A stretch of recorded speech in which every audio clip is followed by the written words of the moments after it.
Hello అందరికీ నమస్కారం. Shri beautician course మిదిలాపూడి ఊరా కాలనీ తరఫు నుంచి మేము కూడా ప్రసాదాలు పంచుతున్నామండి.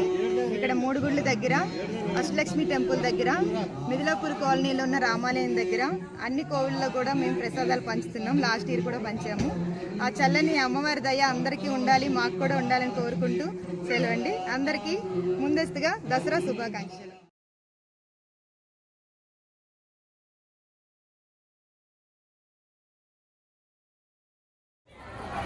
అమ్మ పై సేవ చేసేది వాళ్ళకి ఇవ్వడం జరుగుతుంది.